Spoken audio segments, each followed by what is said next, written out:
hearts race, and the crowd goes wild. All across the nation, the dirt track warriors duke it out for what matters the most: the trophy and the glory. This is Gas and Glory, presented by NHRA Enterprises. And welcome back to Gas and Glory, direct from the studios here at NHRA Enterprises. My name is Kyle Luetters, and normally this is the part of the show where I would bring in my co-host and good friend Neil Quick, but Neil is out this week, folks. That's right. Don't worry, he didn't quit, he didn't get fired, nothing like that. Neil's just having a few medical tests done today, which he was very scared about. It was kind of fun to make fun of him for it. No, I'm just kidding anyways. Neil's getting a few tests run today. Talked to him a little bit earlier. He's doing all right, and we'll be back for next week's show. So, Neil, thinking about you this week, bud, and we can't wait to have you back. But we have to get to some amazing race recaps here. You ready for this? Here we go. Donnie Schatz was out and looking for win number 27 as the World of Outlaws STP Sprint Car Series invaded Port Royal Speedway in Pennsylvania for the first time in a decade. But it was youngster Ryan Smith that denied the Fargo, North Dakota native as Smith held on to pick up his first World of Outlaws STP Sprint Car Series victory in a very excited victory lane. He told him he knew that Schatz was coming and he had to protect the bottom. That guy knows Schatz very, very well. Not all was lost for Schatz, though, as he clinched his sixth World of Outlaws STP Sprint Car Series title before the final events of the season down at the dirt track at Charlotte. So kudos and congratulations to Donnie Schatz, a proud Team R&R member. We move on to the ASCS, and it was short track nationals time down in Arkansas at I-30 Speedway. A racy joint all weekend long. We saw several guys up near the front, but in the end, it was Christopher Bell, after so many close calls in this race, grabbing the checkers and the $15,000 payday. His phenomenal year keeps on keeping on. And on an off note, Sammy Swindell was down at the event, celebrated a birthday, and was the grand marshal of the race. You can make a case. It was the best weekend ever for Sammy. Maybe, perhaps, possibly so. Christopher Bell, though, on a roll. You can pick up his gear and some Donnie Schatz gear over at www.r-rracewear.com. $15,000 was also on the line at Atomic Speedway in the Open Wheel Championships this past weekend in Ohio. With the dust settling, it was Dale Blaney laying on yet another dominating performance as he picked up win number 21 on the season. Excellent racing all the way around. One thing to note, Ian Manson won the Charlie McCann Memorial and had the option to take the prize money from that race or start on the tail for the A-Main for the $15,000. He said on the PA when they interviewed him, "We didn't drive 12 hours from Iowa to watch the A. We're going to run." An excellent event. Kudos to the track and the Renegade Sprints for putting on this great event. We're hearing that it moves to summertime for next year. Great to see another high-paying sprint car race in the country. $15,000. Do you guys like the sound of that? I do. It's awesome. The drivers, they're more elbows up. The crews, there's a little more tension, a little more stress in the pit area. Folks, you can tell it when you go to the Kings Royal, the Knoxville Nationals, any of the big money-paying events. These teams are on edge, and they love competing in these higher money events. So $15,000, it's on its way up there. We like it. NASCAR went from its biggest track to its smallest track as the series tackled Martinsville Speedway in Virginia. Chase contenders have trouble as Kevin Harvick, Brad Keselowski, and more get caught up in incidents that ruined their day. In fact, Harvick was very, very displeased with Matt Kenseth and even had a few choice words for him in the post-race presser. But in the end, it was Dale Earnhardt Jr. grabbing the win and his first grandfather clock. Now, for those of you that aren't familiar with the trophy, at Martinsville, you get a nice trophy, but you also get a very special grandfather clock. Dale Earnhardt Jr., despite his best attempts, never had one. His crew chief, Steve Letarte, did have one from a win in 2005 with Jeff Gordon, but Dale Earnhardt Jr. very excited to have that new piece of home decor for winning at Martinsville Speedway. Dale Earnhardt Jr. eliminated from championship contention last weekend at Talladega. Says it doesn't matter. He's still happy to pick up the win, his fourth on the season. And folks, I think we can finally say Dale Earnhardt Jr. is back. That is right. And congratulations to all of the Team R&R drivers on a phenomenal weekend. It is our great pleasure to be a part of your success. Even though it's just a small part of it, we still like getting the opportunity to work with all you guys and gals. Well, now, normally, this is the part of the show where we have a few topics to discuss, and since I don't have my normal sparring partner, I will do my best to give you guys my best shot, a few opinions that you guys can try on for size and see what you think.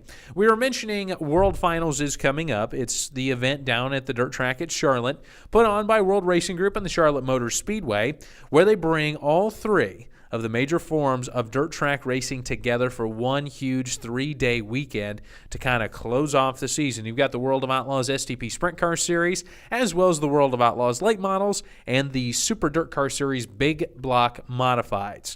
Now, I was a part of this event as a worker for the series one year and then as a competitor the next year, and I have to tell you, this really is becoming one of the must-see, must-go-to events on the schedule anywhere. You're not going to find a nicer facility anywhere than the dirt track at Charlotte. Great seating, great concession stands, great suites for all of the dignitaries and sponsors that come on out to the event. It's right in NASCAR country. That part's cool. In fact, it is literally across the street from the ZMAX drag strip and across the street from the big track. That's right, the 1.5-mile Charlotte Motor Speedway, situated very well. A lot of the NASCAR folks get the chance to come on out, and it's just a really cool event. Now, one of the things that they started doing in 2012 that I thought was amazing was putting all three classes of cars out there for a 4-wide salute on Friday night. That's right, you've got the big blocks, they're 4-wide, the late models, they're 4-wide, and the sprint cars all on the track, same time, doing their 4-wide parade salutes. It is a sight you cannot miss. They only do it once a year. They don't do it anywhere else but Charlotte.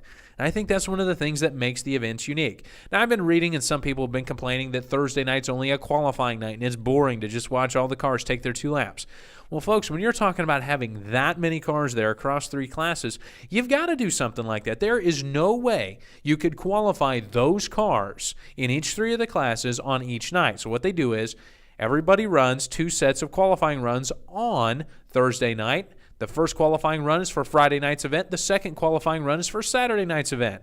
And then they can go right on into racing on Friday and Saturday nights. It's a great event and really proud, and got to give an attaboy to all of the fine folks over at the Charlotte Motor Speedway and World Racing Group for continuing to build this into a marquee event in the dirt track racing world. And while we're continuing to talk about that and new things that are coming up for 2015, we're seeing a lot of news about new series forming. That's right, we've got the Renegade Sprint Series. There's also the new Todd Quiring-led Midwest Sprint Series that's coming up, the National Sprint League. So we were kind of sitting there thinking about it, talking about it earlier this week. What does it take to have a successful new racing series? And this has been a huge topic of conversation because it's happened so many times, especially in sprint car racing over the years and in many forms of racing, but we're more familiar with the sprint car side of things. The National Sprint Tour back in 2006.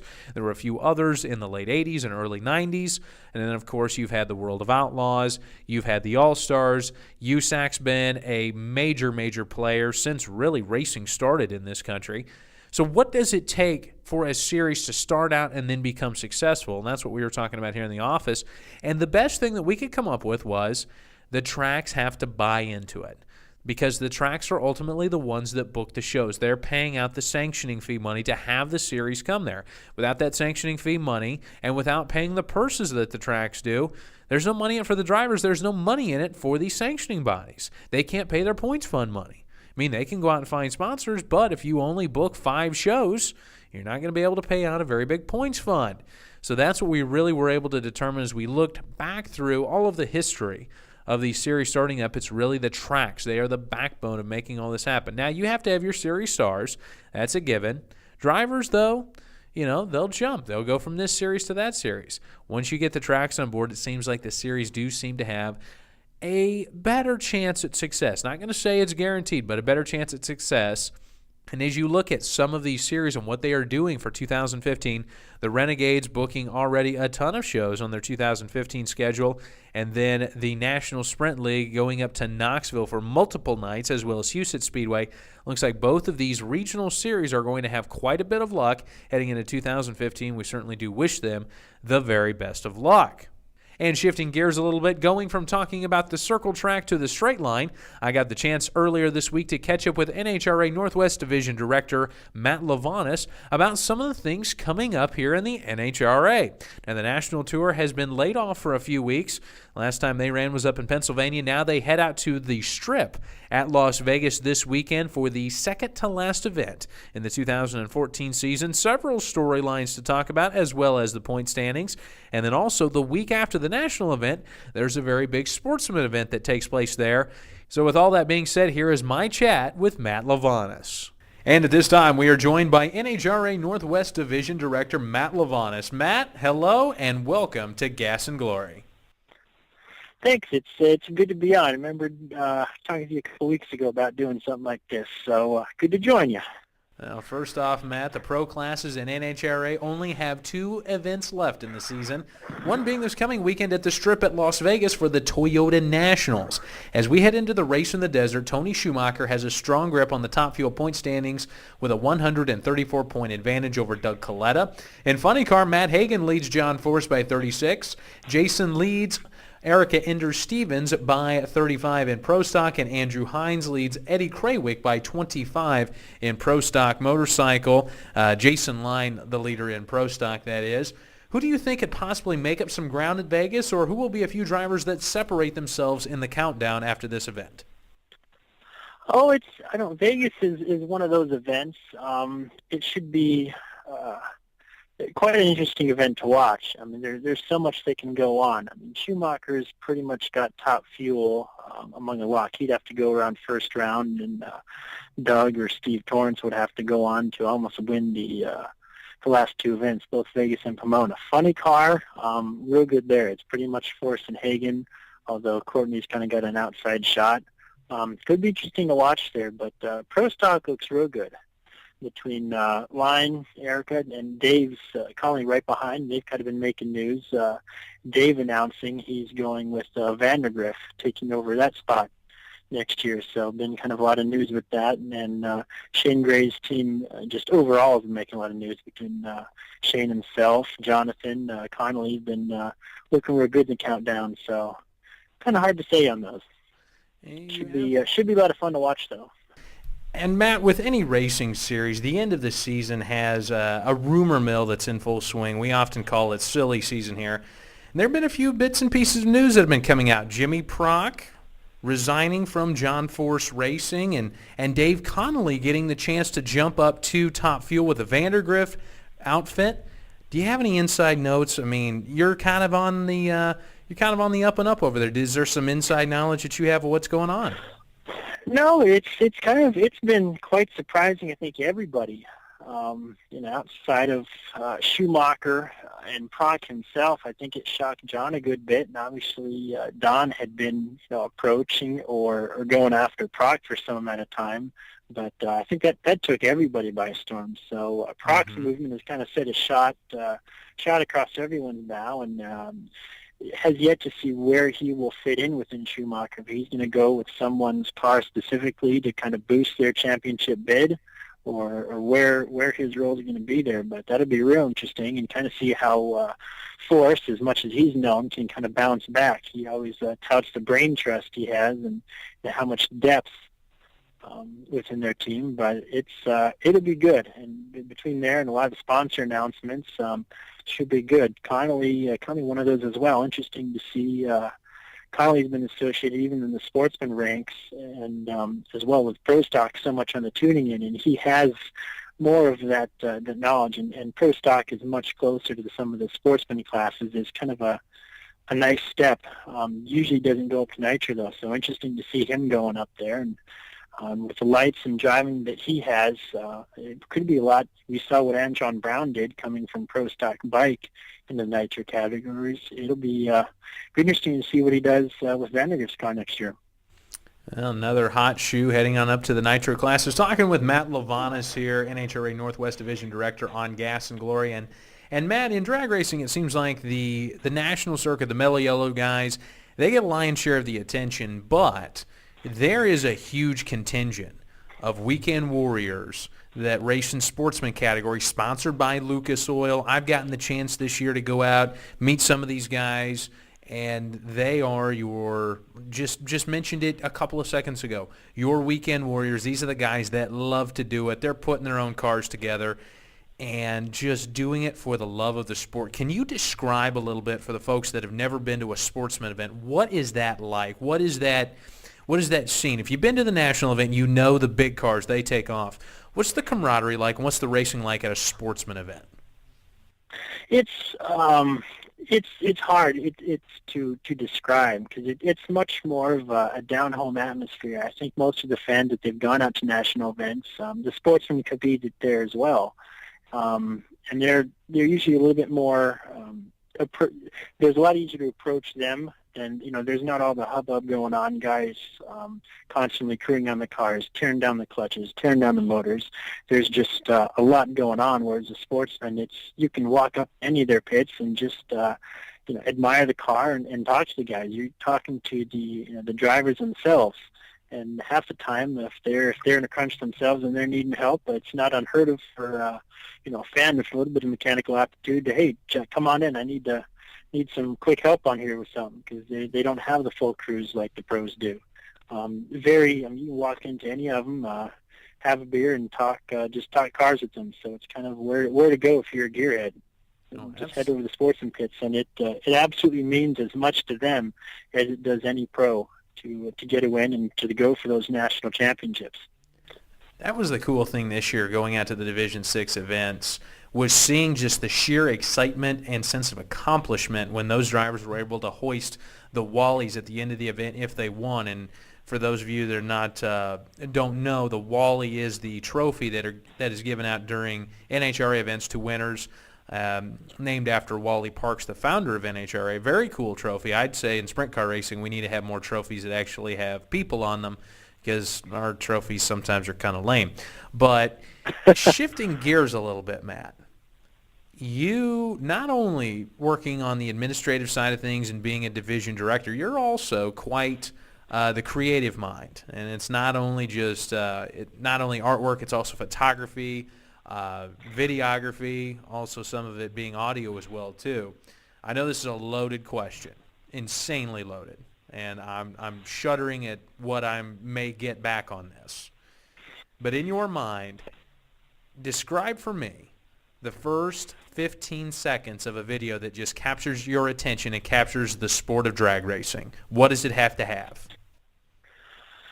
Really, it's what we go for in anything, whether it's a picture, whether it's a movie. You're just trying to convey the sport to everyone who's maybe not a part, or even to just show others, friends of yours, other racers, that to convey, everything that we try and explain to fans or people who don't explain it, to whether it's, that particular emotion of the winning, or the raw power of the car, and that could be sprint car, drag car, NASCAR, anything. Just conveying everything that we see is amazing with the sport.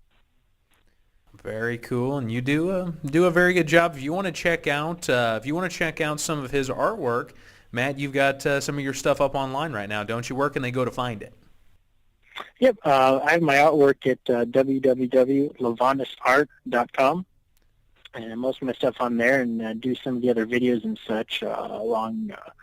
You can find them kind of linked through my Facebook page. So that and other division pages, and you look around elsewhere. I believe we should have actually a Dragster will have an article shortly around some of my artwork as well. So that being at National Dragster, the National Drag Racing publication.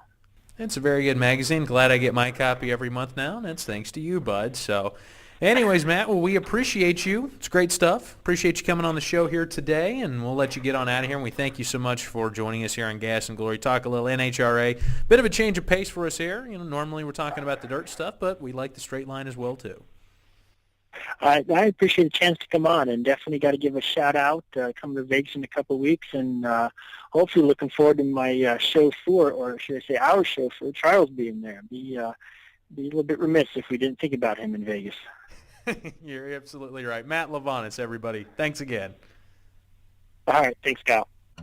Taking a look at the racing calendar coming up this weekend, the World of Outlaws STP Sprint Car Series is off. That's right. They have an off weekend. It's extremely rare. I don't think they've had one since the spring. Extremely rare for the World of Outlaws STP Sprint Car Series to be off this weekend, but they will be back in action next weekend at the World of Outlaws World Finals, the event we were talking about a little bit earlier in the show. Coming up next weekend, it's going to be a big one for them, and Donnie Schatz will officially get his 6th World of Outlaws STP Sprint Car Series Champions Trophy. Also taking a look at it, ASCS is also off this weekend, as many series are. USAC taking the weekend off as well, too. Would love to see some of those drivers in their Halloween costumes. I kid, guys, I kid. NASCAR is down in the Lone Star State of Texas. That's right, Texas Motor Speedway, the third to the last event. The 2014 NASCAR Sprint Cup Series schedule, and NASCAR Nationwide Series and the Truck Series also there as well, too.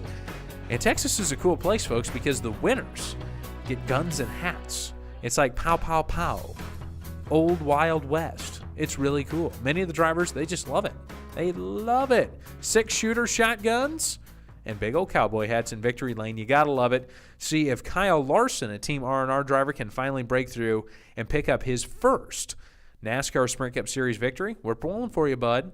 And also, we mentioned earlier on that NHRA, the Mellow Yellow Drag Racing Series, is at the Strip in Las Vegas. Tony Schumacher, he's got quite the lead in Top Fuel. And then Matt Hagan over John Force in Funny Car. Pro Stock and Pro Stock Motorcycle also very, very close. Be sure to tune on into that. It's going to be on TV, ESPN2. Good friend of ours, Dave Reef, is the play-by-play guy for that. So be sure to tune on into that. And now it is time for one of our favorite segments here on the show each and every week. Folks, it's time for Did You See That? Each and every week, Neil Quick and I get the opportunity to pick out something very cool from the racing world that we think that you may have missed, or if you didn't miss, you might enjoy seeing again. So this week, I'm going to go back to NASCAR with Dale Earnhardt Jr. picking up that victory at Martinsville Speedway. Oh, by the way, when he got to victory lane, what did he do? He took a selfie with the trophy. That is my Did You See That this week. Pretty cool to see old Junebug that excited. Like we mentioned, Neil Quick, well, he's out this week. He gone, but he's going to be back next week. So my Did You See That is, did you see Neil's empty chair? That's my Did You See That for Neil this week. I hope you liked it.